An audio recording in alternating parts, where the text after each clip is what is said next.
Bismillahirrahmanirrahim. Ada ulama juga, dia punya nama Ibnul Mayyit. Kalau tadi Ibnul Attar, anak minyak wangi. Ada yang ulama namanya Ibnul Mayyit, anaknya mayat. Dia punya nama anaknya mayat. Dan ada di kitab-kitab Qala Ibnul Mayyit, Qala Ibnul Mayyit. Pertama waktu saya baca itu kitab Qala Ibnul Mayyit, heran juga, berkata anaknya mayat. Ternyata punya sejarah luar biasa. Beliau punya ayah ini mujahid, suka jihad fisabilillah, suka berperang di jalan Allah Subhanahu wa taala. Satu kali istrinya sedang hamil. Ini contoh kasus daripada hadis Nabi, man taraka syai'an a'tallahu khairan minhu. Siapa orang meninggalkan sesuatu karena Allah, Allah akan kasih lebih baik daripada itu.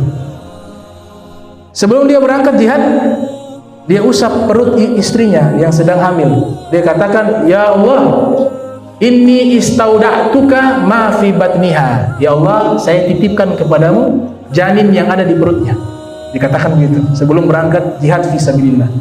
Diusap itu perut. Selesai diusap, dia berangkat jihad. Waktu berjalan jihad berbulan-bulan.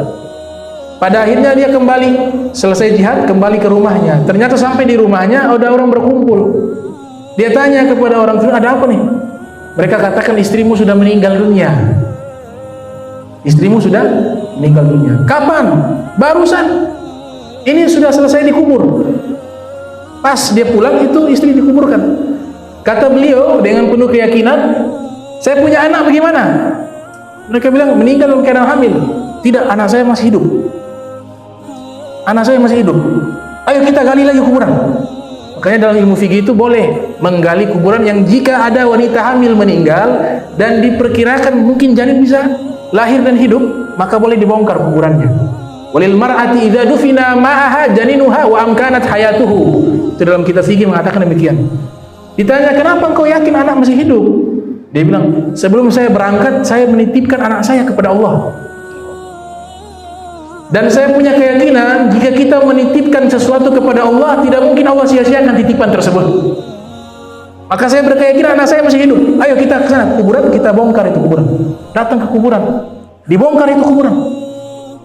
Dibongkar, sampai akhirnya dapat itu bayi sudah terlahir dalam keadaan sedang menyusui kepada ASI ibunya. Ini kisah nyata.